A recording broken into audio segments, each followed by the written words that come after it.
Running a no-kill animal shelter is admirable work that we regularly do support here at Channel 13. But when a nonprofit asks the public for money, it comes with responsibility and also accountability. And that's where things start to fall apart for the Nevada SPCA. 13 Chief Investigator Darcy Spears first exposed concerns with the Valley's best-known no-kill shelter in November. Well, tonight she is digging deeper following a money trail that appears to be paved with secrets. Hi Jason, this is Darcy Spears calling from Channel 13. I'm standing in the lobby of the NSPCA. Hi John, it's Darcy Spears calling once again from Channel 13. I believe this is at least the third or fourth attempt I've made to reach you. All of the unanswered calls had me wondering what the NSPCA doesn't want to talk about. Turns out, there's a lot. The last thing we want to do is in any way impact the mission to work with, rehabilitate, and save these dogs, but they're creating a situation that makes this place look really shady. Volunteers from years past, where is the money? And those still there today, where does this money go? And nobody wants to talk about it. Have the same questions. That we don't have a new building, it's very concerning. We desperately need it. And very few answers. There's a money trail that's missing. All of them share the same concerns: a dilapidated shelter, poor conditions, and ongoing promises of new construction. NSPCA claims to have the funds, so where's the new building? 13 Investigates has been following the money trail for months at the Nevada Society for the Prevention of Cruelty to Animals. The nonprofit no-kill shelter relies on donations and has been promising for at least 6 years that a new facility would soon replace this 40-year-old building on Dewey Drive.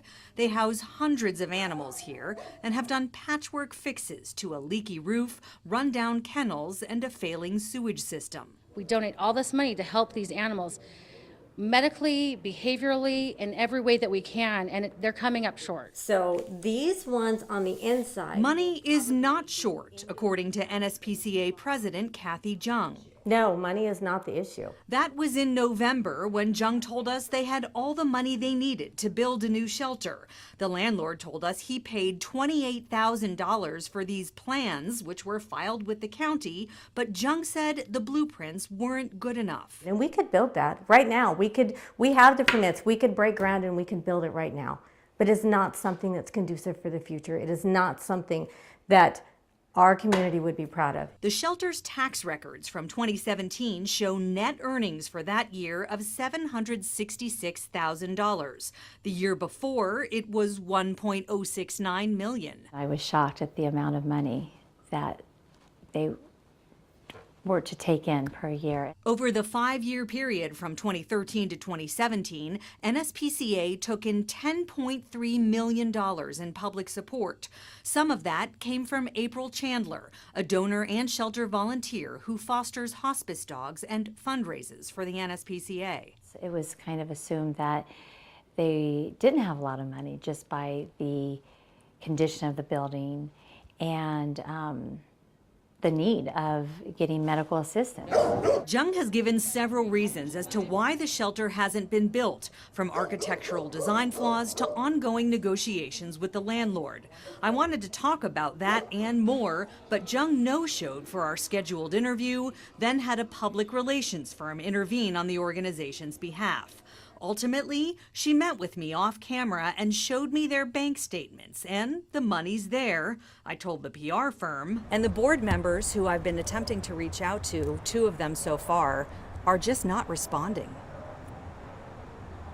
And that's going to make the donors and the public even more skeptical about what's going on here. Skeptical because of something else I learned while looking into the NSPCA president's past. Kathy Jung, also known as Kathleen T. Pullman, is a convicted criminal.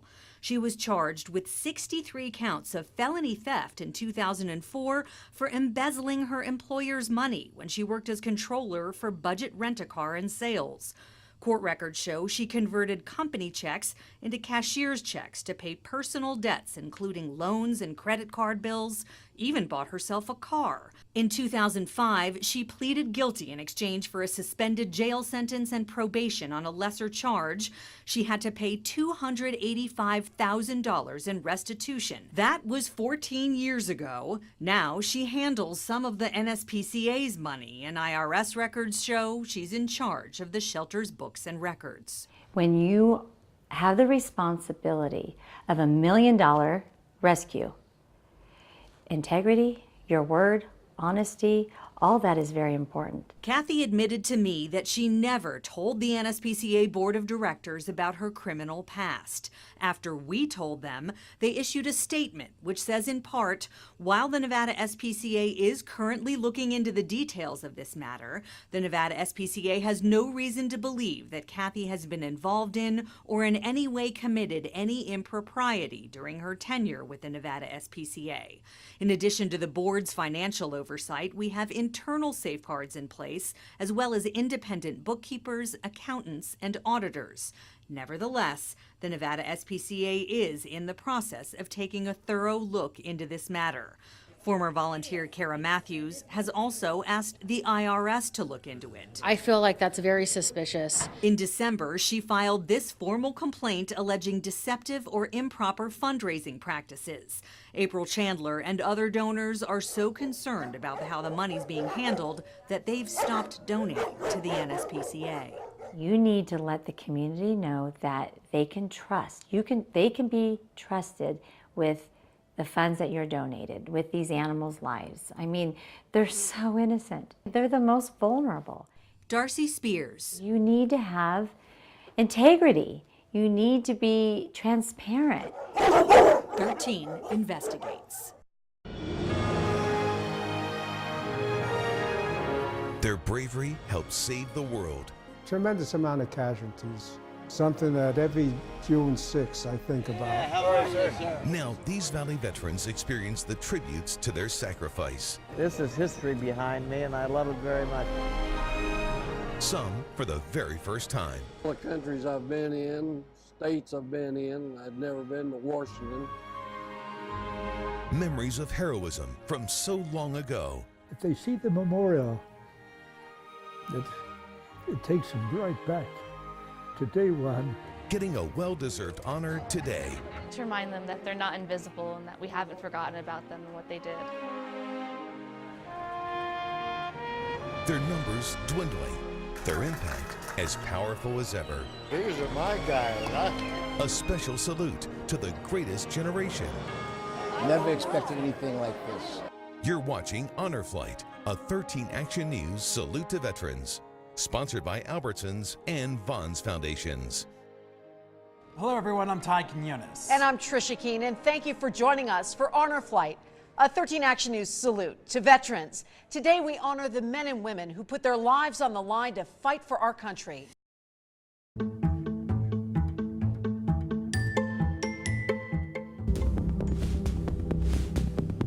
The summer slide is very real. When you see kids who don't have that engagement during the summer, they have an academic and intellectual setback. We want to do the best we can to keep those kids learning. It takes the whole community. None of us can do it by ourselves. Hopefully this Summer Rise will really help us stop that summer slide. Summer Rise, a 13 Connect special, sponsored by Subaru of Las Vegas and America First Credit Union. And hello, everyone. I'm Todd Quinones. And I'm Trisha Keene. Your kids are well into summer vacation and maybe on this summer slide. That's where they potentially lose 3 months of knowledge from the previous school year. And it's why we are working with the community to keep your kids' minds engaged and stop the summer slide with Summer Rise. Good evening, everyone. Again, with our breaking news, we have yet another big earthquake here shaking parts of California and, of course, the Valley around 8:19 this evening. Again, for 2 days in a row now, we felt the ground move throughout much of Las Vegas. Yeah, we're just getting some reports. We know that this is a 7.1 magnitude, so it's actually bigger than the one that we felt yesterday. It's about 10 miles northeast, according to the USGS, northeast of Ridgecrest, which was the epicenter yesterday. Right, almost exactly, yeah. Almost exactly. Back here in the Valley right now, let's check back in with anchor Ross DiMattei outside the Mandalay Bay for us. And Ross, there were a lot of things happening inside the Mandalay Bay at the time this thing hit. Yeah, Todd, that's exactly right. And last time we talked to you, we were describing some of the scenes that we had heard from people who were inside Mandalay Bay, seeing the chandelier rocking back and forth and the Aces game having to be suspended for the rest of the second half. Since then, we have worked our way down the strip. We are now at the intersection of Las Vegas Boulevard and Mandalay Bay Road. And we were trying to talk with more people who were inside Mandalay Bay who could maybe confirm whether or not there was damage inside or what they saw. Didn't have any luck there, but we did run into two different groups who distinctly felt the effects of the earthquake as it was happening. The first group was a group of, it was a family of Colombian tourists, and we talked to their younger daughter, who basically described being at the pool of the Westgate Hotel and describing really a chaotic scene where they could feel the ground around the pool shaking. And they had never experienced anything like that. And they said that some people went running, some people were yelling. They kind of just waited it out there for a couple minutes, and that was that. But then we also talked to a second group, two friends who were in town, and they were in their hotel room, and they said they saw dishes shaking, they saw glasses shaking, and again, it was very chaotic for them there. So we're just hearing some of those firsthand accounts of what it was like right here on the Strip as that major earthquake hit. And we are going to continue talking to people, especially trying to find out what happened inside Mandalay Bay. We're going to keep working our way down the Strip and bring you some of those firsthand accounts as we hear them. We'll send it back to you. Measured earthquake in they're California stop the game here, Mark, right just yesterday. And we can feel tremors here. Well, there you hear it happening on live television at the time. Basically, the NBA universe right now is in Las Vegas for the NBA Summer League, of course, as checking out all the draft picks from 2019. This was during a Knicks-Pelicans game, and you saw just there those speakers shaking here inside the Thomas and Mack Center. Had to be an incredible feeling to be inside that building and to feel things shake like that. Yeah, just one of many huge events going on. We're going to go to the Rio, and that's where the World Series of Poker has been going on, and see the reaction there at the moment that earthquake hit this evening. And you just see everyone gets to their feet immediately. Obviously, some of the people trying to figure out what should they do. Should they stay there? Should they leave that room? How do you bounce back from heartbreak?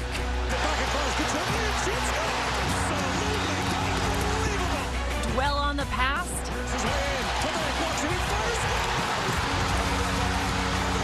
Accept your failures. In he comes, front to the head, good Blame others. Eakin is going to push back Pavelski. He loses his balance. Or do you rise up? Dust yourself off. Fight until the finish. After all, the team has been here before. So close to the top. This comes to Neal.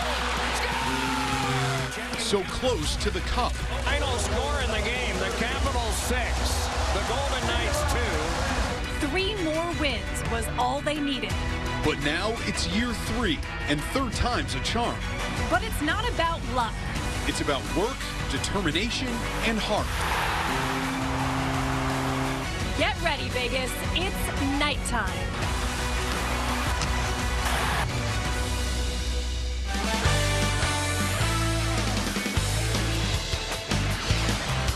Good evening and welcome to the Vegas Sports Night preseason special. I'm Jackie Kostek. And I'm Ross DiMattei. For the next 30 minutes, we are getting you ready for the season. We'll take you inside the Golden Knights' impact on our community, what the players have been up to this summer, and the busy offseason for the front office. First, we want to remind you 13 Action News is the exclusive home of the Golden Knights this preseason. You can watch every game right here on Channel 13. If you lived in Las Vegas for a while, you might remember the name Margaret Rudin, known as the Black Widow in Las Vegas, accused, convicted, and sentenced in 2001 for the murder of her millionaire husband, Ron Rudin. It was a trial that got national attention and kept Las Vegas glued to its TV screens. Now Rudin is set to be released from prison, and the very thought of that terrifies some in our community. 13 investigative reporter Joe Bartels has part 1 in this week-long series, The Black Widow's Web of Deception.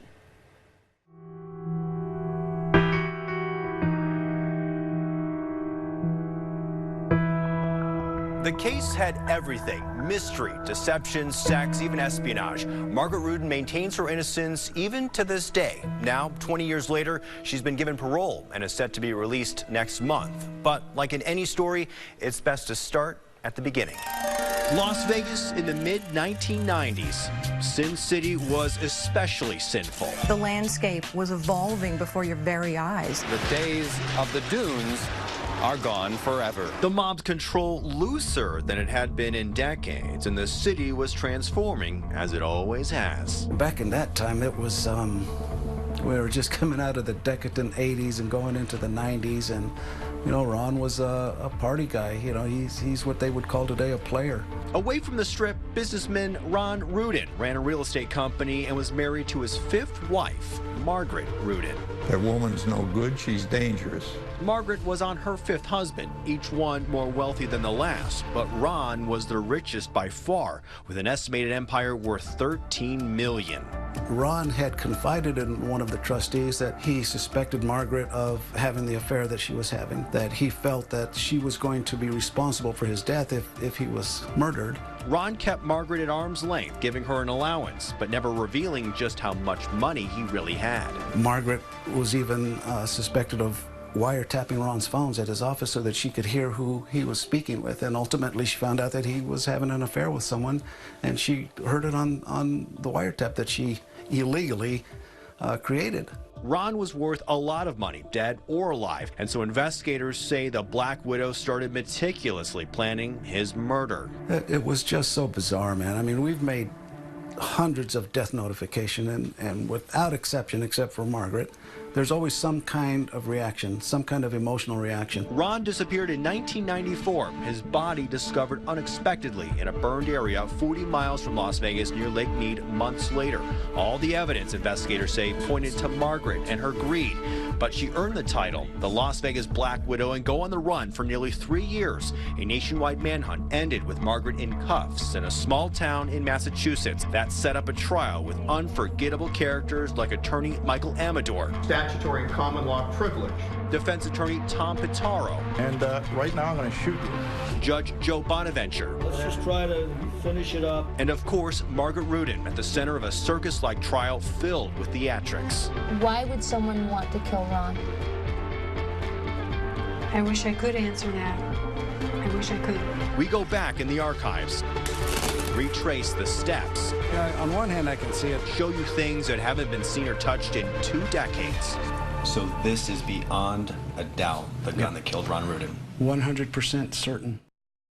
Good morning, Las Vegas. We are bringing this show live to you from Nellis Air Force Base. I'm Jackie Kostick. And I'm Ross DiMattei. I want to take a second and just appreciate this view we have as the sun is rising on this Friday morning. We've got F-22s, we've got F-15s, we've even got the Thunderbirds way in the background, so we are ready to go, and I know 2 other people who are ready to go. That would be Alicia Patillo and Justin Bruce. They're joining us with team coverage this morning. I want to start, though, with Justin Bruce. He's been giving us the weather update all morning.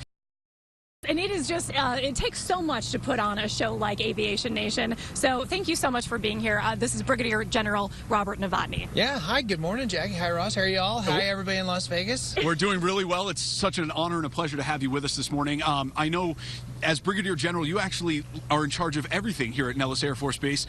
Did you ever imagine when you started off your journey in the military that you would end up in that position? No. I didn't like Brigadier Generals when I started off in the Air Force. Are you kidding me? I didn't want to hang out with them. They're old, you know? No, I don't want to hang out with them. I just want, you know, I grew up at an air show. My dad was in the Air Force for a little bit, went to an air show back in Homestead, Florida in about 1977. I saw some people flying red, white, and blue airplanes, which are parked right behind us. They were the Thunderbirds, and I said, that looks really cool. And my dad was like, thank God he's found a course in his life. And so I just set out to be a fighter pilot. It's been a long journey. I just wanted to fly jets and do something really exciting. And the opportunity to serve my country and come back here to Nellis is just a real dream come true.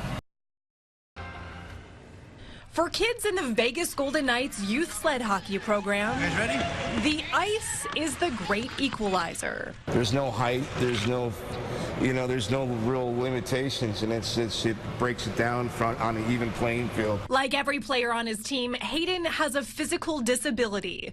But with a sled and 2 picks that double as sticks, he's learning to play hockey. I mean, sometimes you gotta check them. You gotta go out there, hit them, try it out. Other times it's just straight up teamwork.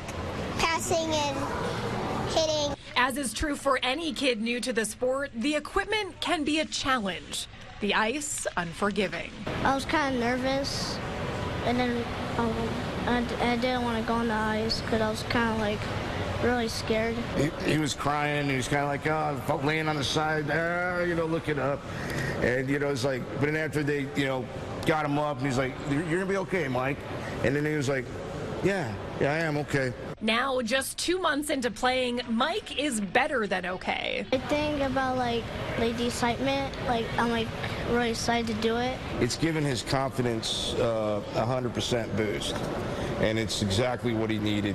What Mikey needed was what every kid on this team needed: to feel normal, to be equal. Any of us, kids who've got disabilities or anything that can make you feel the same it's the greatest. Since the team formed last October, it's more than doubled in size, giving the veterans a chance to show the rookies the ropes. I'd say, just go out there, hold high on the sticks, push and go and score. Dylan has been with the team since day one, first as a goalie, now as a defenseman. I get to steal the puck from really good players. With practices every 2 weeks, the team has also played in games, recently joining up with the LA Kings youth sled hockey team to play the Anaheim Ducks. You have to figure out how other people play, and then you have to match up with their speed and their skill level and try to get them. For these young players, being part of a team has made them much more. Honestly, they're not just a team, they're a family. The parents are amazing, the kids are amazing, and they all have fun together. And mixed in with the fun, they're learning a little something about life. Never give up. It started out as just from a pure stroke of imagination. The social media joke that spawned a social media movement. Millions jumping on the bandwagon, pledging to storm Area 51. It's all our questions, the proof that we've suspected but never been able to hold in our hands. The installation in the Nevada desert shrouded in mystery, a pop culture phenomenon, a hotbed for conspiracy theorists and some alleged aliens. I just would really like to know what's in there. It's the final countdown as an online craze transitions into real-life events. The small town of Rachel preparing for a human invasion. In 3 days, we had over 1,800 missed calls. Alien stock has led to alienation. I can't have my name associated with something that could be a Firefest 2.0. I'm sorry. As allies turn enemies, and multiple events in multiple locations all ask people to turn their eyes to the skies and wonder just what's out there. Well, it certainly has been quite the journey, right? Well, good evening, everyone. I'm Todd Quinones. And I'm Trisha Keene. We have come a long way from that viral Facebook event. Well, tonight we have team coverage of everything alien. Our crews live at events here in the Valley and close to 100 miles away in Rachel, Nevada. And first, let's go to Joe Bartels, who is live right now in Rachel, Nevada, where after a lot of drama, Joe, alien stock is finally underway. Yeah, Todd and Tricia, things are getting started. The turnout so far, maybe not what organizers had hoped for, at least at this point here, but we have seen a lot of preparations, a lot of folks kind of making the journey up here, and the excitement is building. Tiny community of Rachel, Nevada, population just 54 people and mere miles from the infamous military base known as Area 51 has been invaded by visitors. I had to come and see these shiny craft, see who's flying them. If it's our military or maybe something else. From conspiracy theories to true UFO believers, alien stock means getting close, but not too close to Area 51. We filled up the car with food, water, a lot of water, and hopefully I capture some aliens. Serious preparations had to be made, creating a small city to support potentially thousands of people in the rural Nevada desert, about 2 hours north of the famous Las Vegas Strip. And you're right, I've had every roller coaster of emotion, but this is amazing. Event organizer Connie West admits the turnout, which was about 2,400 campsites a few weeks ago, is less than she had hoped for. All but 250 campsite reservations were canceled after a falling out with Matty Roberts, the man behind the viral idea to storm Area 51. Turned into something beautiful. People are here to meet people, to make new friendships, just to hang out and enjoy the biggest party I've ever thrown in my life. West has been planning since mid-July, and now she is waiting for the unknown. And you saw West get a little emotional in that interview there. We'll have more from her at 11, but it is literally a small city out here with food vendors, security, as well as live bands that were performing. The last set just concluded here just a little bit ago, but we'll have much more here from Rachel, Nevada, live at 11. Reporting live, Joe Bartels, 13 Action News. All right, Joe, thank you. Now we go to the downtown Las Vegas Event Center. That's where Matty Roberts is now holding his party instead of in Rachel, Nevada. And 13 Action News reporter Austin Carter there is live at that party. So the big question, Austin, is how are the crowds looking there? Yeah, Todd and Trisha, well, they are still out here right now, and folks are actually still trickling in here right now. Go ahead and take a look right here at the intersection of Carson and 3rd, out here at the downtown event center. You can see people still coming in here, of course, going through security. That's definitely a top priority out here, making sure that everyone is safe. You can hear that music is going, and this party is expected to keep going until about 1 o'clock this morning. Now, we did speak with Matty Roberts earlier today. Of course, again, he is the man that was behind that original storm Area 51 Facebook page, and I asked him about all the drama that went down with Alien Stock and Connie West up in Rachel, Nevada. Well, he says it's unfortunate the way things transpired, especially just over the past couple of days, but he says this is the place to be, especially tonight and really through the weekend. High school football players at several local schools, they are finding one of their toughest opponents isn't the one lining up against them, it's actually the one right under their feet. That's right. 13 Chief Investigator Darcy Spears digs up some serious safety problems with area football fields. From Pop Warner to the NFL, there's serious talk about concussions and brain injuries. They're redesigning helmets and rewriting the rules of the game to protect players. But what good is all that when the very field your child is playing on isn't safe? Athletics is a part of American high schools. Marching bands, cheerleaders, and players pumped to represent their hometown. What would autumn Friday nights be without it?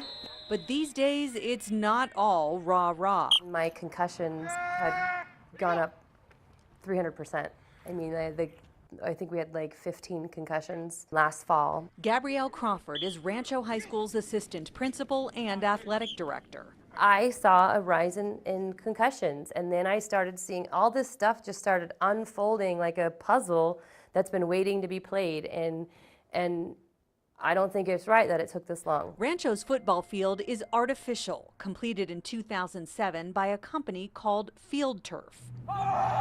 But the Rams can't even use it this season. The field has gotten so bad that when you look at it up close, it doesn't even really look like a field. It's more like a sea of black sand, all of these rubber fill pellets that you can pick up by the handful and barely see the blades of grass underneath.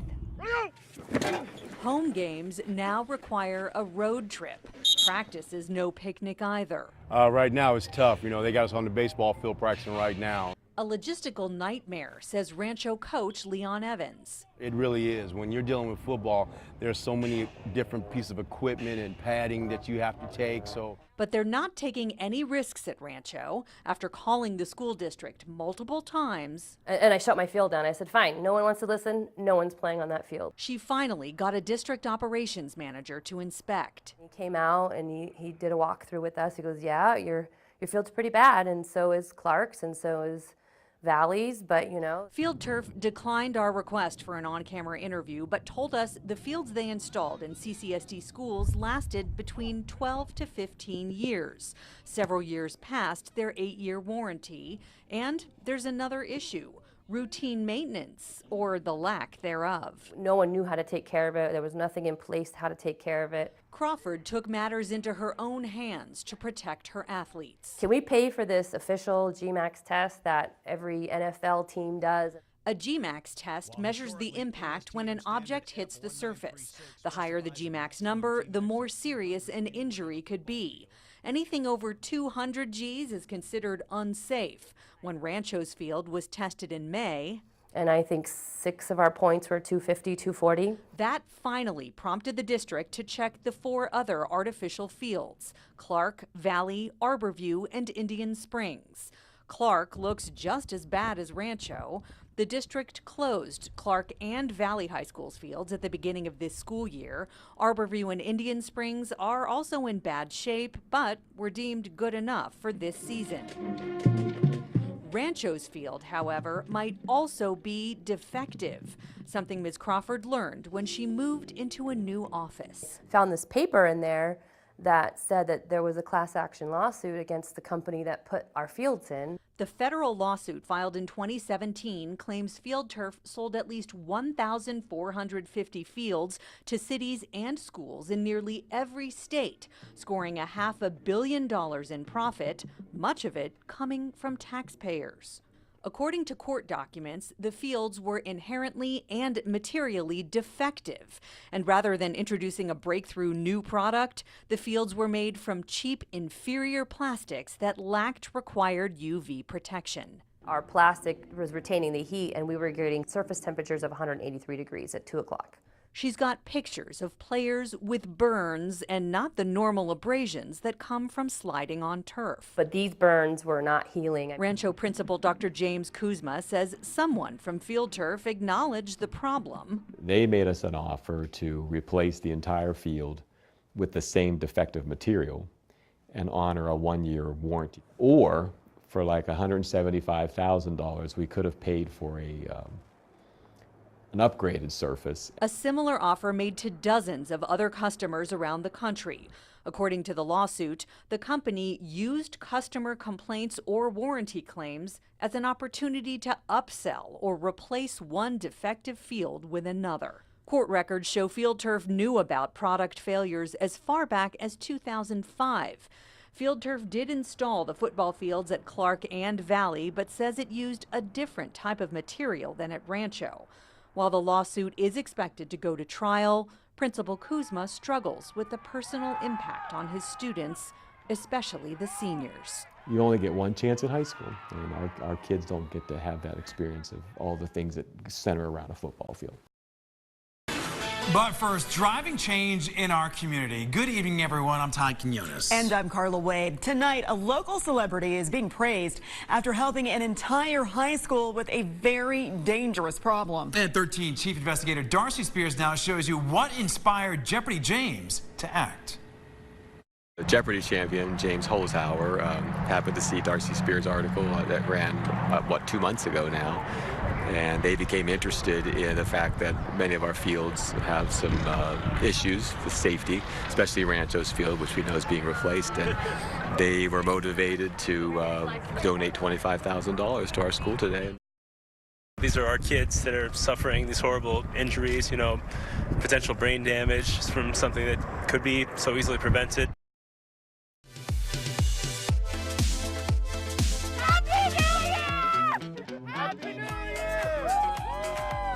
Happy New Year! Happy New Year and hello, Las Vegas. You are looking live at the beautiful Las Vegas Strip where hundreds of thousands of people have converged, and we are getting ready to ring in New Year's 2020. You know what? If that's not a party, I don't know what is. 330,000 visitors coming here just to see us and party and to see an amazing show tonight. And you gotta love it. We're right here in front of Caesar's Palace, right in the middle of the strip. We have a bird's eye view for all of you at home tonight, giving you the best vantage points of the biggest party of the year right here in our backyard. We have live team coverage tonight for the next hour and a half here. We're gonna be on TV, bringing you all the sights and sounds, all the oohs and ahs.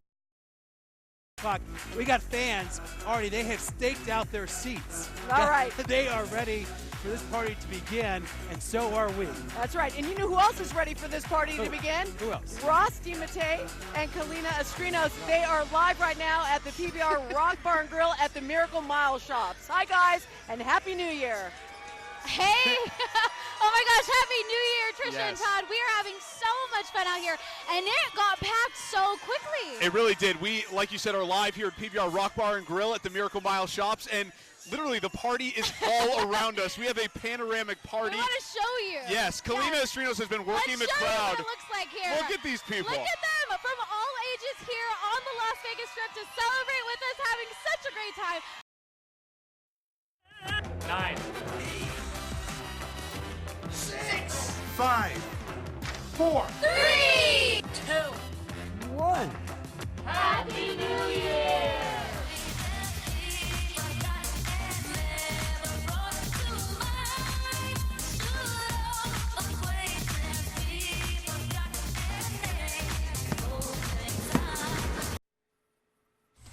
Action News begins with breaking news. A blaze at a local apartment is now being called the deadliest fire in the Las Vegas Fire Rescue Department's history. 4 people died from the blaze and several others have been taken to the hospital. 13 Action News reporter Sean Delancey near Ogden and Stewart has been there all morning. Devastating news just right before Christmas. Sean. Yeah, Alicia, Las Vegas Fire and Rescue Public Information Officer Tim Zmansky says that they responded to this fire as a mass casualty event, activating extra resources from more ambulances to police officers and more fire crews, even emergency management being activated. It's all quiet here in front of the Alpine Motel apartments, where all that remains are charred walls and boarded up windows. Questions still remain on how all this could have happened. It's a somber scene with first responders filling the streets in front of the Alpine Motel apartments. The complex filled with smoke after an early morning fire. Next thing we heard, people screaming, hollering, fire, fire. They jumped up. I opened my door, and there was just a cloud of smoke right there by our door. Fire officials say the blaze started from a stove inside a room, which quickly caused much of the building to be filled with smoke. It resulted in a chaotic scene with people trying to jump out. And I'm handing children down from out the window down to the people.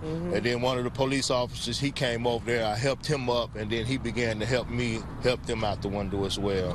Fire officials say 6 people died and 13 others were injured from the fire. This makes it the deadliest residential fire since the inception of Las Vegas Fire and Rescue in 1999. Crews say they believe the fire was accidental and not criminal in nature, but heard a similar story from tenants. A lot of the people that lived in the building told the investigators that there was no heat and they were using their stove for heating.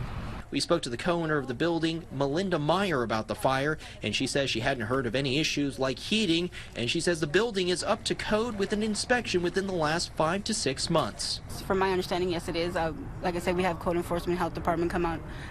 Everything that needs to be fixed gets fixed in a timely manner. We just got an update within the past 90 minutes from police as well as fire investigators into the deadliest fire in the history of Las Vegas. 13 investigative reporter Joe Bartels is live outside the Alpine Motel apartments near Ogden and 9th Street. And Joe, an attorney has taken on this case for at least 2 of the victims.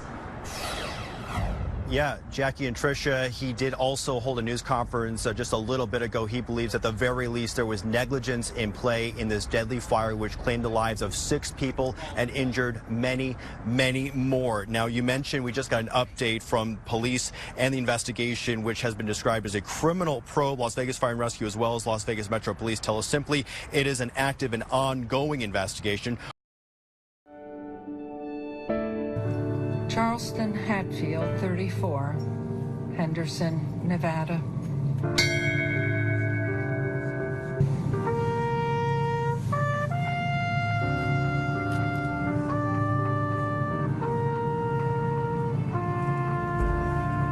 October 1st, 2017, changed Las Vegas forever. You never think you're going to be in a situation like that and running for your life. Calling your kids to say goodbye.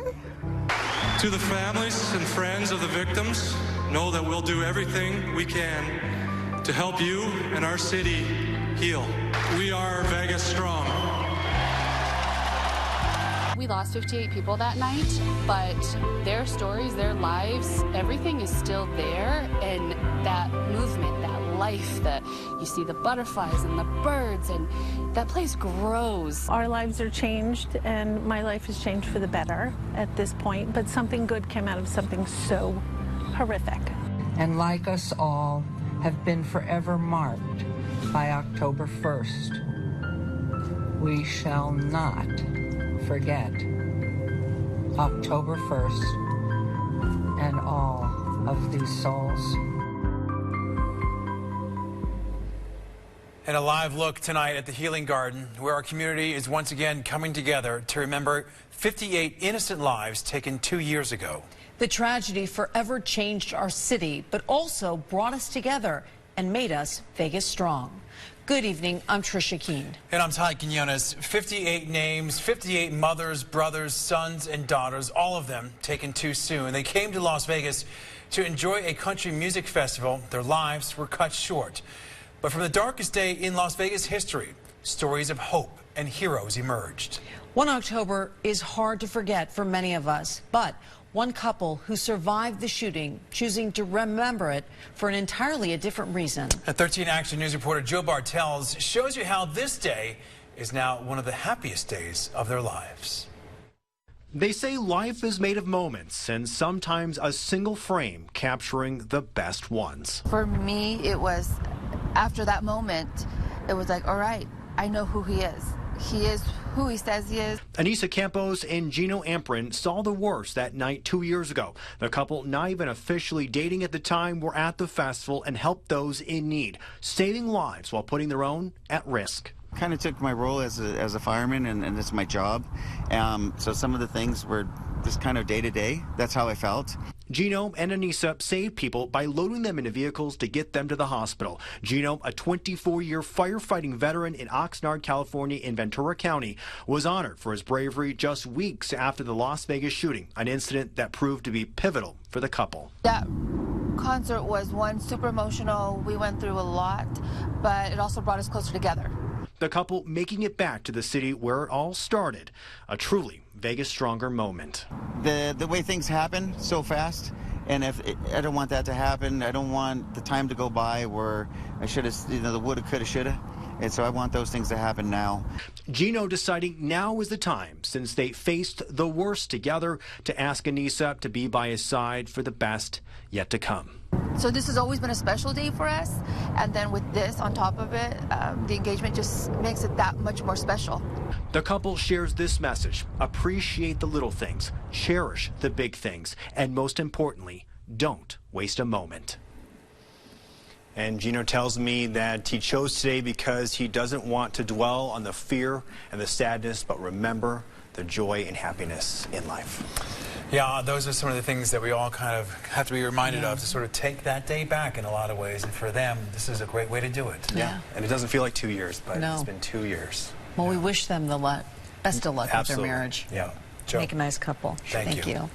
Well, also new tonight, an incredible reunion. An NHB trooper running into a family who flagged him down on 1 October. That family was right in the middle of saving another family during all the chaos. Travis Smaka helped take them to the hospital. I come to find out that Taylor and her twin sister were with their family attending the concert from California. When the shooting ran out, Taylor was struck in the arm, and the family wandered out into the parking lot and flagged down this other family who were leaving in their truck. And the father flat out told them, we're from California, we don't have any transportation. If you don't help us, my daughter's going to die. And so these wonderful people who I ran into today took that family, put them in the back of their truck, and tried to find them help. And that's when they ran into me that night. Yeah, a remarkable reunion happening there, and everyone in that family made a full recovery. And tonight, a special ceremony, a remembrance event at the Healing Garden in downtown Las Vegas. Mayor Carolyn Goodman reading the names of all 58 victims and lighting a candle for each of them. This is a live look at those candles tonight. The Healing Garden was built in just a matter of days after the shooting, and it became a place for our community to grieve and honor those we lost. And 13 Action News anchor Carla Wade right now is live there with a look at the really emotional ceremony that happened tonight. Carla. Yeah, Todd and Tricia, it was a simple but very moving ceremony here at the Healing Garden. You can see that people are still lingering here in the garden, a lot of them taking pictures, having conversation, embracing each other, and a lot of them just observing the glow of those 58 candles that were all lit today for those lives that were lost 2 years ago. Derek Taylor, 56, Bonita, California.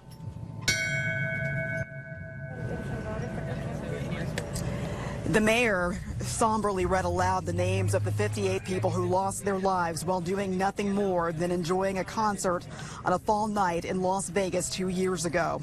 With the calling of each name in the order that the 58 memorial trees were planted, a solitary white candle was lit, followed by the ringing of a bell. Surrounded by the pictures of loved ones lost and the forest of messages of hope, the mayor described the Healing Garden as hallowed ground and as a place that was born out of a need for people to express their sorrow. In the 4 days following 1 October tragedy, this garden was born, and it was born of love and of prayers as volunteers from all over Las Vegas converged on this spot, desperately needing to do something, to touch something. And tonight that ceremony lasted just a little over 20 minutes, ending with the playing of taps on a trumpet, and then followed by a moment of silence where you could hear absolutely nothing but the rustling of the wind in the trees and some sobbing in the background. Reporting live at the Community Healing Garden, Carla Wade, 13 Action News. Carla, thank you. It is certainly a special place. Yes, absolutely. And not far from that Healing Garden, another big tribute to the victims in downtown Las Vegas. The Fremont Street Experience Canopy having a special show in memory of the victims tonight. 13 Action News reporter Austin Carter has a look. Well, it's back to the bright lights and loud music here on Fremont Street, but just a few minutes ago, it all shut down to honor the 58. Folks pausing for a moment as the stages here darken. Hashtag Vegas Stronger seen on all the displays. The canopies above turning to black before a band took the stage to honor the 58 kills when gunfire came down on the Route 91 Harvest Festival in 2017. And the Fremont Street Experience also telling us our thoughts, hearts, and deepest condolences will forever be with the victims, first responders, and all those affected by the 1 October tragedy. I'm Austin Carter reporting on Fremont Street, 13 Action News. But today certainly is a hard day for a lot of people, and that includes first responders, doctors, and hospital staff as well. And that's why Southern Hills Hospital brought in support animals for the employees. They had 4 dogs, a rabbit, and a cat. We spoke with a woman who works there, and she says she was nervous coming in today and not sure what to expect. I don't have any at home, but like you see him and you just want to snuggle him all day. But he's just so sweet, and he's like 3 pounds, but he feels like 6 ounces. I think it just takes away everything that you're thinking about that's bad or people that are around, and you just see like the innocence that is here on the earth, you know. So the animals are just snuggling you, and they're not judging you. It's really soothing, too. The animals come to the hospital all the time, and some of them work with the mental health patients and soldiers as well. Well, on this day, events all over Las Vegas to remember those lost 2 years ago. We take you to some of them next. Plus, not all heroes from 1 October and the shooting there were first responders, doctors, and nurses. A look at how the Golden Knights are still helping us heal 2 years later. And then later, facing justice, the woman who killed 3 Valley teens while driving drunk learns her fate. And today is the 3rd day in a row that Las Vegas landed just in the 70s, but that streak ends tomorrow with temperatures climbing back above average moving into Thursday, Friday. I'll let you know when our next 90-degree day arrives coming up.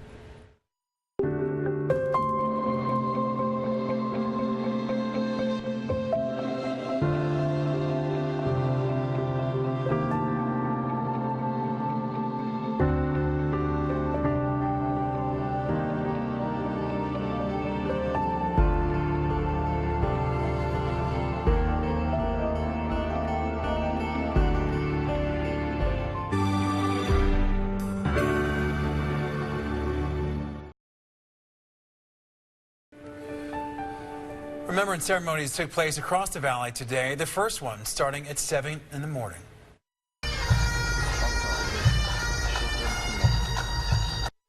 This morning, hundreds came together for a sunrise remembrance ceremony at the Healing Garden, including survivors, families of the victims, and first responders. Jimmy Long and Michelle and Pete Crozier survived the Route 91 Harvest Festival in 2017, but they refused to forget those who didn't. Honor the 58. Yep, always. We're in a better place than we were a year ago, but we're still healing, and there's still moments where we just break down and we have a good, what do we call it, an ugly cry. Well, the group of friends didn't know each other before the tragedy, but say they're family now and have an unbreakable bond. The city of North Las Vegas also unveiling a tribute to the 1 October victims. The city unveiling a North Las Vegas strong bench at Craig Ranch Regional Park, right near Craig and Commerce. Family members of Nisha Tonks, one of the locals who lost their lives while they were there, and her sister says the time has not made mourning easier, but more manageable.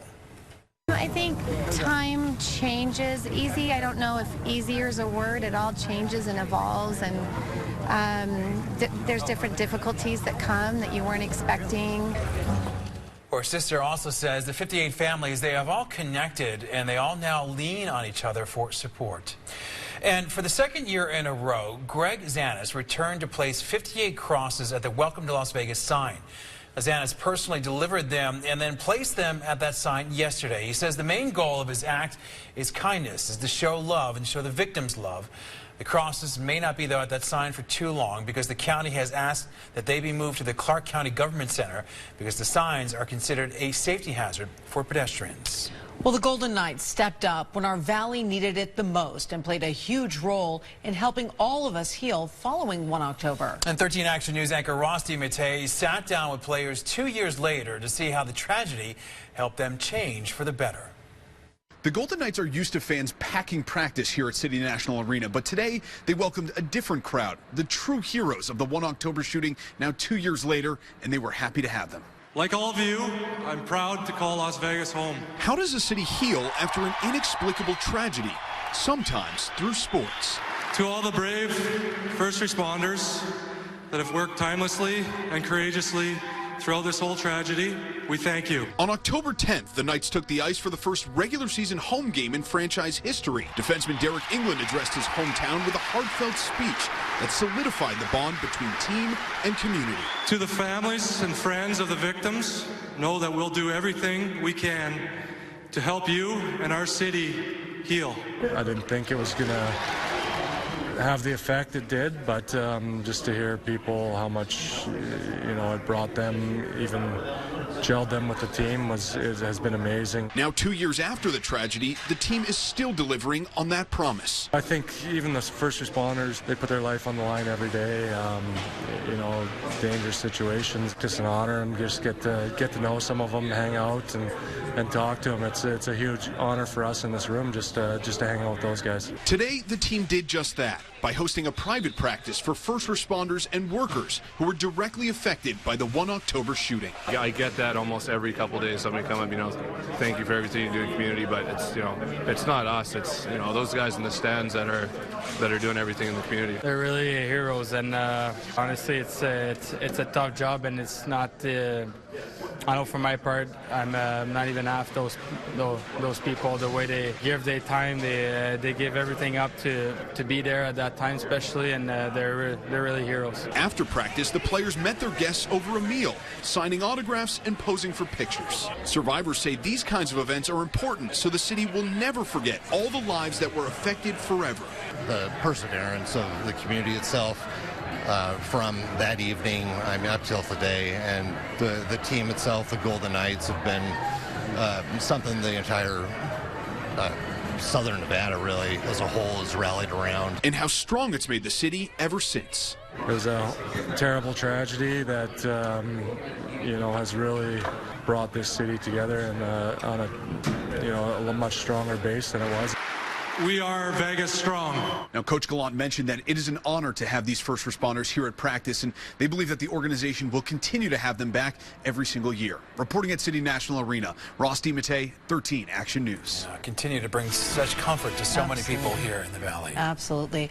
All right, Danny, time to get a check on the weather now, and it's been cool tonight. Yeah, another day with temperatures topping out just in the 70s, about 8 to 10 degrees cooler than average, depending on where you're at. We landed at 79 in Las Vegas, but we started the day just at 57. We should start the day right around 65, so it is feeling cool. As we head into the second half of the work week, though, kicking off a warming trend that will take temperatures back to average as we close out the week. Right now, just 65 in Las Vegas, 66 for Henderson, in North Las Vegas, 63 in Boulder City. So it does feel pretty cool. If you have anywhere to be for the next few hours, I would definitely grab that jacket. With clear and quiet conditions on the satellite and radar, it's not just locally, but really across the entire region. Things have really settled down, and we're entering a pretty quiet weather pattern for the next week or so, where we're looking at abundant sunshine, but temperatures, yes, eventually warming back above average.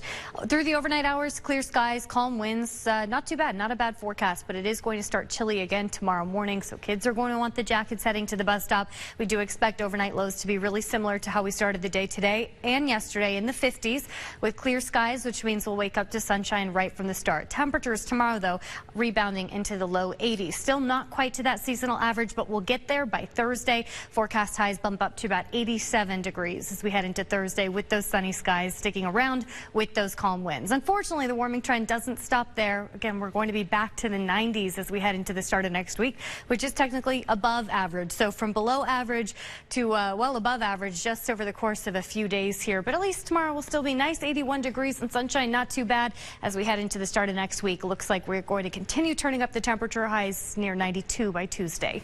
Danny, thank you. And developing tonight, the woman accused of causing a deadly crash in Huntington Beach, California that killed 3 local students and severely injured a 4th has been found guilty. According to the Orange County Register, Benny Duarte was convicted on second-degree murder charges. Now, police say she was driving drunk when she slammed into the student's vehicle when it was stopped at a red light in March of 2018. The 4 Centennial High School students were in Huntington Beach for spring break. Well, it is a national night out. See how the event is bringing officers closer to their communities. And also a first of its kind. We're going to take you to the first cannabis cafe opening its doors. Well, tonight, neighbors across the valley came together to meet with those who work to protect them. Yeah, it's all part of National Night Out. Local police departments held events across town, including Town Square and the Henderson Pavilion as well. It is meant to bring everyone together to learn exactly how to protect their neighborhoods. There were also free food there and games as well. And new tonight, Cannabis Cafe, a rather unique idea that is now a reality. The first of its kind in the U.S., just now officially opening in California. It's called Lowell Cafe, and it is located in West Hollywood. People coming from far and wide to get their food and cannabis fix all at once. You must be 21 years to get in, even if you have a medical marijuana card. The venue hopes to attract tourists who visit from places that don't allow pot for recreational use. Well, you may soon have to make that dreaded trip to the DMV. The changes you need to make to your driver's license before time runs out.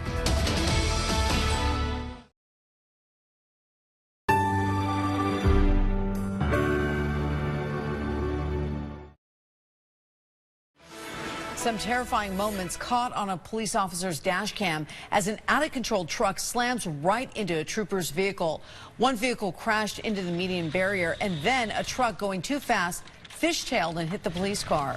The Utah officer is recovering from a neck injury. Authorities released the video reminding drivers to slow down when it's raining. As of right now, the deadline is approaching, and you need to make sure that you have a real ID, because 1 year from today, a real ID is going to be required if you plan to use your driver's license to board a commercial flight. The real IDs, they are marked with a gold circle and a star cut out right there in the upper right corner. You see it on your screen right now. Now, there is no additional fee for the real ID. And we'll be right back with a final look at your wake-up weather forecast. I want to give you one more check of the forecast, kicking off a warming trend that takes us back to the low 80s tomorrow and back to average as we approach the weekend. Sunny skies for at least the next 7 days. Thank you, Danny. And that does it for this edition of 13 Action News Live at 11. Now we leave you tonight with a look at the 58 souls that we will never forget.